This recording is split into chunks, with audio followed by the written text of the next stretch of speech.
Bonjour, c'est Cryptoly, j'espère que vous allez bien. Aujourd'hui, on va parler crypto, oui, mais on va parler aussi économie américaine, parce qu'on a bien vu que c'était ce qui drivait actuellement le BTC, donc le Bitcoin, et forcément les autres crypto-monnaies et les altcoins. On a vu qu'il y a beaucoup de changements qui arrivent avec l'arrivée de Trump au pouvoir, qui devraient être instancié le 20 janvier 2025, et donc forcément en cette fin d'année 2024, il est important je pense de faire un point sur la transformation américaine en 2025 et ce qu'elle apportera au monde. On voit un certain nombre ici d'articles qui justement nourrissent cette probabilité d'avoir un monde qui change réellement en 2025 avec l'arrivée de Donald Trump au pouvoir, avec des promesses qui sont très fortes pour les cryptos, oui, mais pas que ça, et j'ai envie de vous dire, cette vidéo sera la première partie d'une autre vidéo. On va parler un peu crypto dans celle-là, à la fin, je vais vous expliquer pourquoi au niveau de BTC ça risque de changer, et ensuite je vous ferai une deuxième vidéo qui aura lieu demain, dans laquelle je vais vous expliquer ma vision pour 2025 pour les crypto-monnaies en général.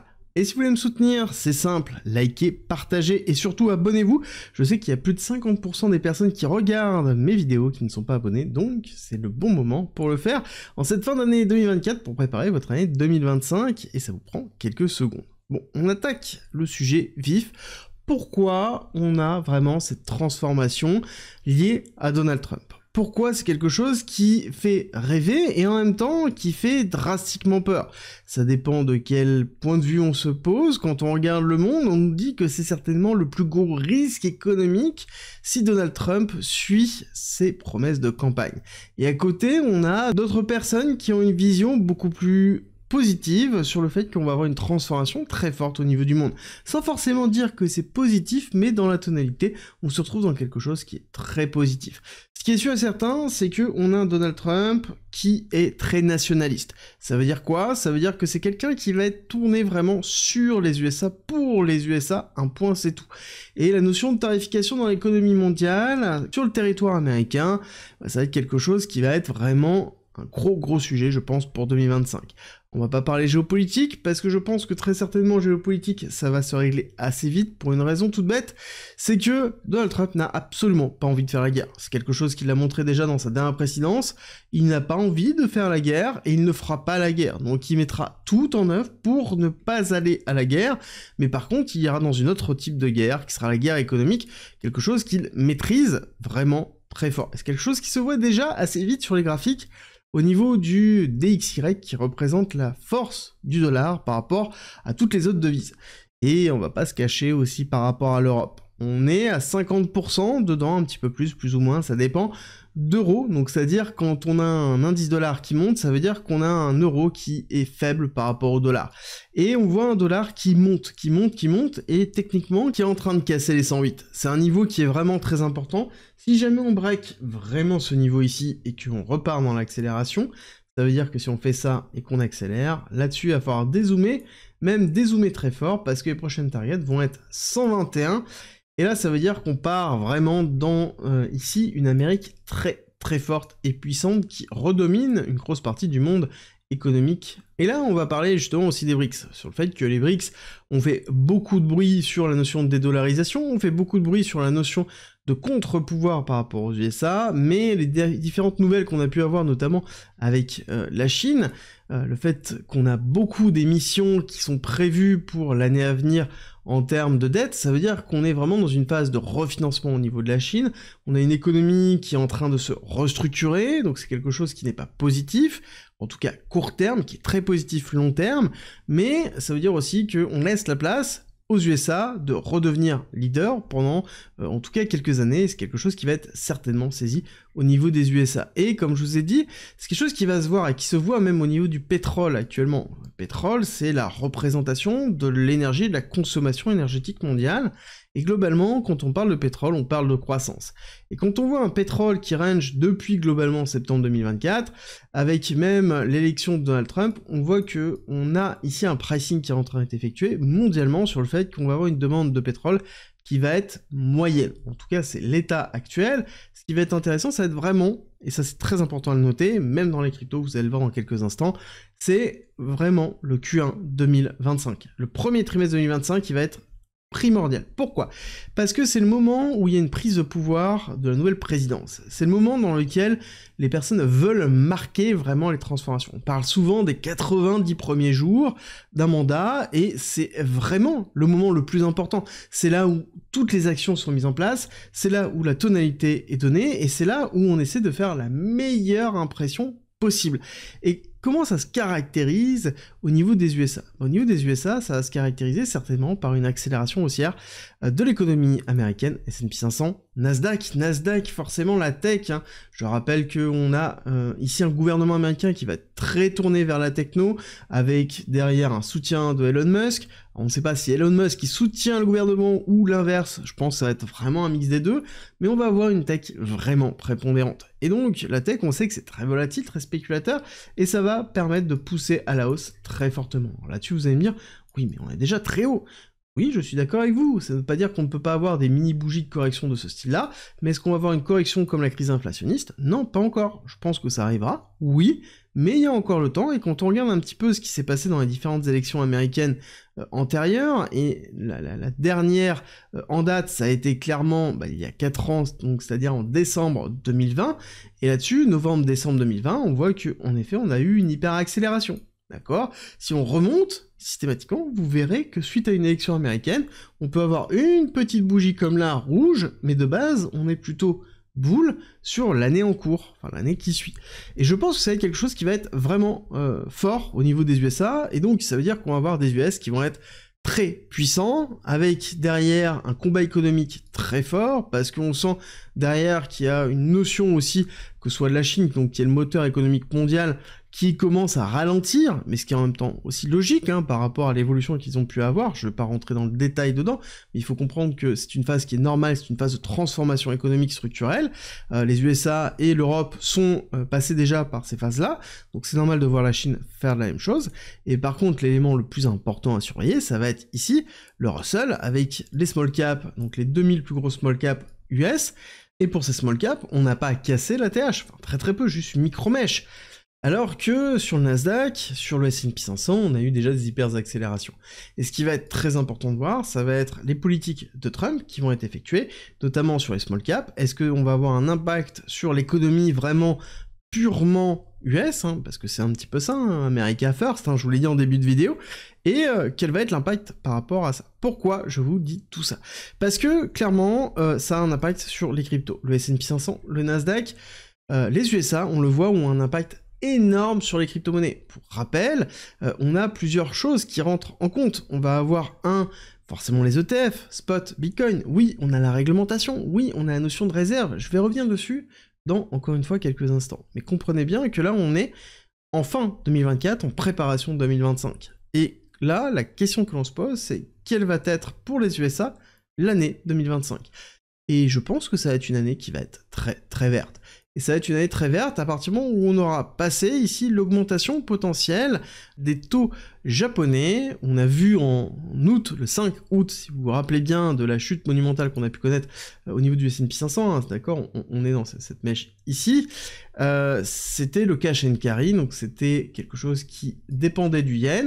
Alors, je vais pas revenir dessus, mais pour faire vraiment très simple, il faut comprendre que les personnes empruntaient en yens, achetaient de la dette américaine, le yen se dévaluait, le dollar augmentait, donc on avait un double bénéfice qui se faisait, et donc là-dessus, étant donné qu'on commence à augmenter les taux directeurs du Japon, ça veut dire qu'on va avoir un yen qui va certainement se valoriser et monter petit à petit, et ça veut dire aussi que ce cash and carry est en train de diminuer. Je pense qu'il y a une grosse partie qui ont été liquidées, c'est la mèche qu'on a vue là, on va pas avoir d'impact, mais ça n'empêche qu'on pourrait avoir un petit impact. Pareil, lorsque l'on va avoir l'investiture de Donald Trump, donc c'est-à-dire le 20 janvier, ça ne veut pas dire le 20 janvier exactement, mais il est possible qu'on passe par une petite période de 1-2 semaines, qui soit un petit peu dans le rouge, mais ça ne gâche pas ce qui se passera sur l'année 2025. Et en tout cas, ça reste vraiment purement ma vision. Et quand je vous explique que ça va être très important pour les crypto-monnaies et Bitcoin en général pour 2025. 2025, c'est la phase expansionniste du bull run au niveau des cryptos. Pourquoi c'est important?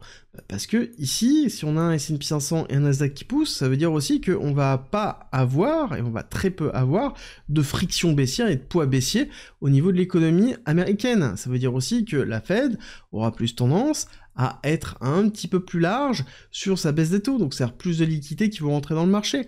Et à côté, on a un Donald Trump qui veut remplacer des tonnes d'or par Bitcoin.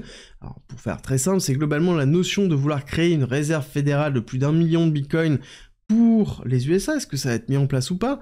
Ils ont 5 ans pour le faire, entre 4 et 5 ans pour pouvoir le faire, donc c'est quelque chose qui peut être effectué très bien en bear market, mais ça empêche qu'on a une dynamique qui se met en place, beaucoup d'attentes par rapport à ça, et on attend un planning pour cette mise en place, et que ce soit voté, que ce soit fait. Pour l'instant, ce sont juste des promesses, mais il faut que ce soit mis en place.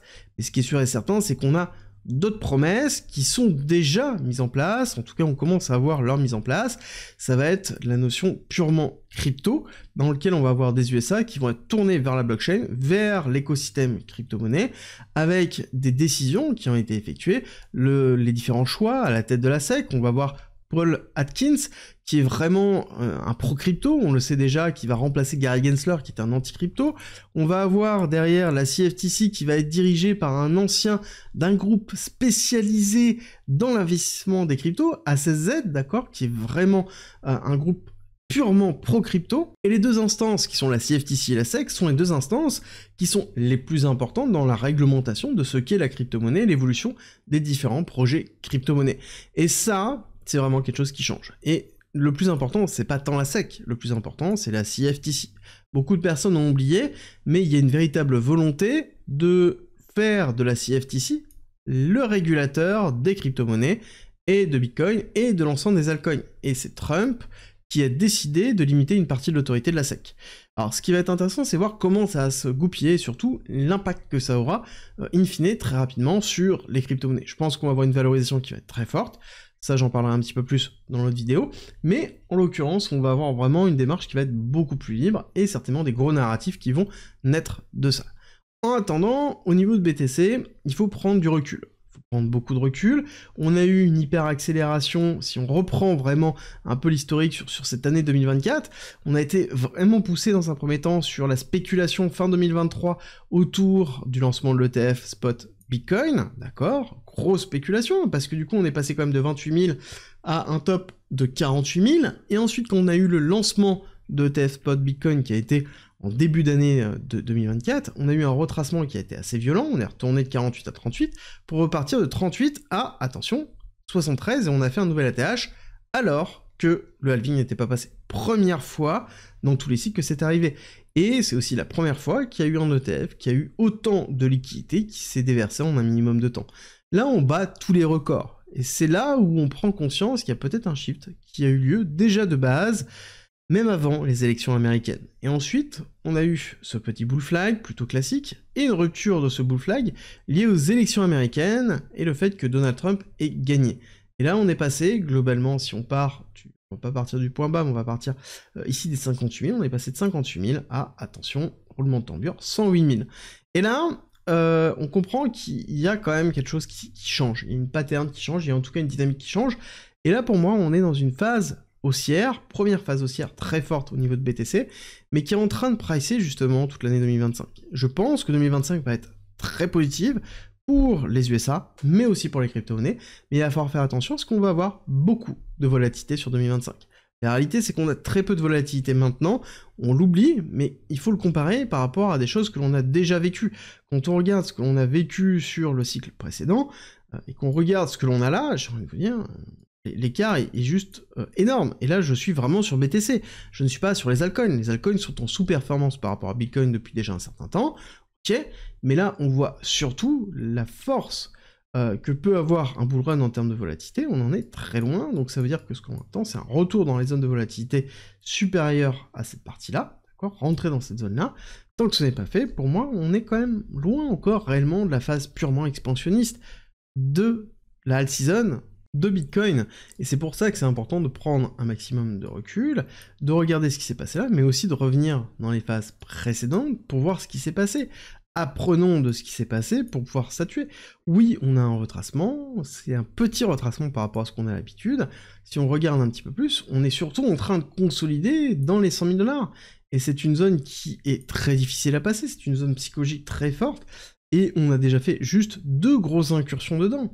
Mais si on résume, on a passé la majorité du temps, depuis qu'on arrive sur la barre des 100 000 $, d'accord, on retrace, on a eu que ça qui a été au-dessus, et tout ça en dessous, d'accord. Donc on est dans une phase de retravail des 100 000 $, et on est dans une phase de consolidation qui, court terme, peut en effet aller chercher plus bas, peut aller chercher 88 000, peut même aller chercher ici beaucoup plus bas, aller chercher 73 000 avec le retest ici de cet ATH qui avait été effectué avant le halving. Pourquoi pas?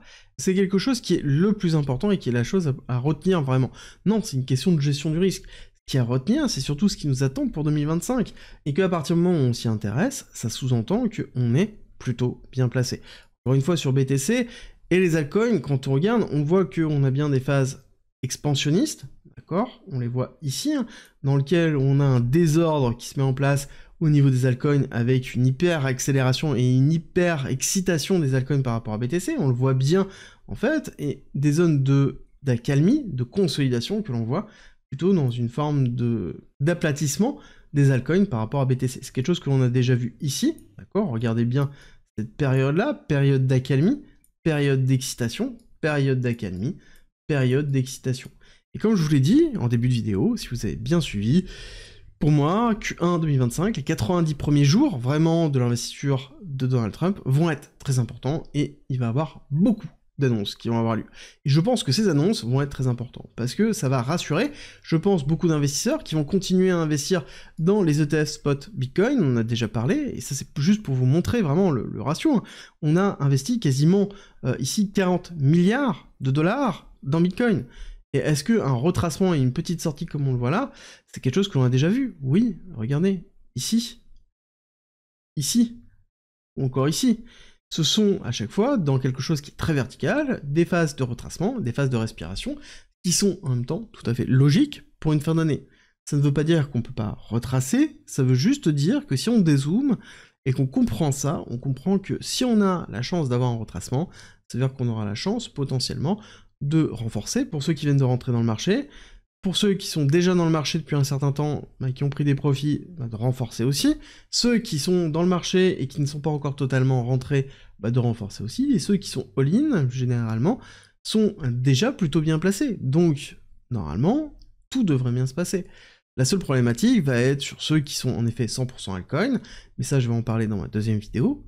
Le 100% altcoin, il y a toujours une question de gestion du risque qui va être essentielle, et je vous rappelle qu'il y a un guide de 40 pages qui est en description et en commentaire si ça vous intéresse, et d'ailleurs il y aura une grosse surprise, certainement d'ici la fin de l'année, on est en train de travailler sur ça, qui sera offert à toutes les personnes qui ont le guide, parce que oui, il y a beaucoup de points à valider, parce que ce bull run est très compliqué à gérer, plus que les précédents, mais il y a des points qui sont vraiment importants, surtout dans votre gestion du risque, et pour pouvoir réussir.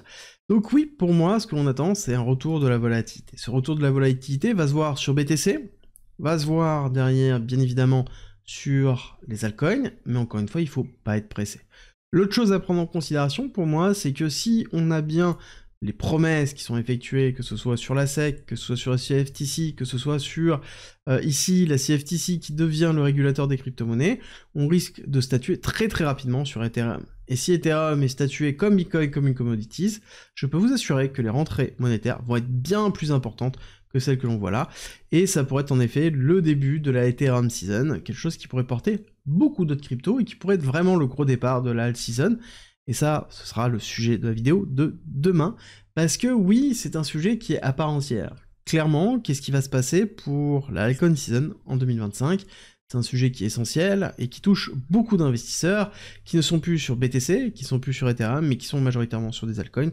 Vous allez voir qu'il y a certains actifs qui vont être importants à surveiller, mais surtout un changement drastique qui va avoir lieu au niveau du positionnement des USA, et ce positionnement-là va entraîner un changement drastique au niveau de certaines crypto-monnaies. Ethereum, très certainement, mais pas que ça, je vais vous expliquer tout ça dans la vidéo de demain matin. En attendant, très simple, likez et abonnez-vous si ce n'est pas déjà fait, activez la petite cloche pour être notifié pour la vidéo de demain matin, et je vous dis à très vite.